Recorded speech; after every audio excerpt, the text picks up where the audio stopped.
At ngayon, oras na para tumukan tayo ng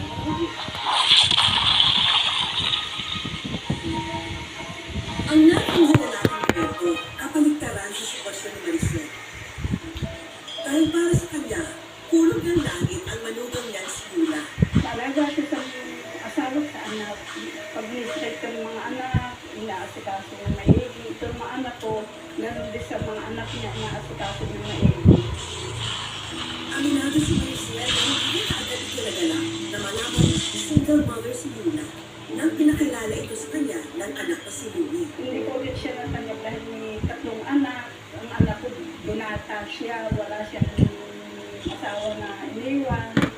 Noong ako hindi dito talaga. Kasi naman niya kung ano yung anak ko o tatlo. Pinakita ko naman po sa kanya kung ano po yung intention ko talaga kay Louie. Napatunayan ni Maricel na mali maghusga ng kapwa, lalo na ng isang ina gaya niya. Kaya naman noong Pebrero, si Maricel